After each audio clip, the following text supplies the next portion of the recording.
So what's unique about doing a history? Well, this is the second history that we've done, and this is our 20th season of year of doing Shakespeare, and this is only the second one that we've done. Histories are more complex. They require a larger cast. In fact, this is the largest cast 10 Bucks has ever assembled. And yeah, so they in sword play, things like that. Cool. Not that we don't get that in tragedies and comedies, but yeah. You mentioned before we went up too, you've got a football player in the cast I do. as well, and I his do. whole team came out to support him too. So what's that like, maybe getting some different faces in there? Yeah, he's a football player from UMaine, Cool. and he took my acting class last spring and fell in love with acting. He's a great guy.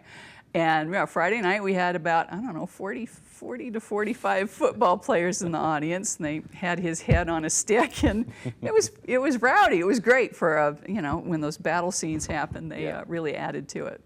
And those performances kicking off at Indian Trail Park in Brewer. You have a couple more coming up. So what are the dates of those, and how long have you been doing shows there at Indian Trail Park? So yeah, this is our 20th year at Indian Trail, and then we started at Fort Knox, which we'll get into, but that started in 2010.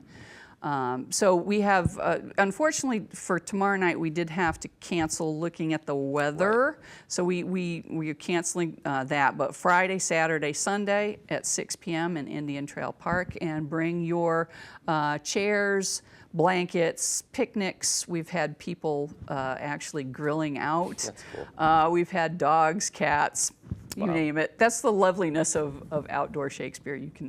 Outdoor theater, you can do all that kind of stuff. Oh yeah, and a little later in the season, you mentioned you'll be doing the performances at Fort Knox. You've been doing that since 2010, you added. So tell us about that location and what makes it so unique. So we love Indian Trail Park, absolutely, but the piece de resistance, the creme de la creme, is to bring Shakespeare into Fort Knox. The fort itself is the set.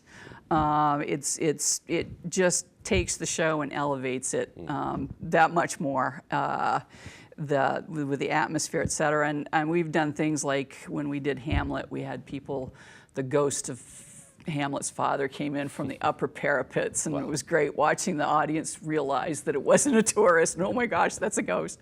So yeah, we just have all kinds of fun with it. And the actors really just...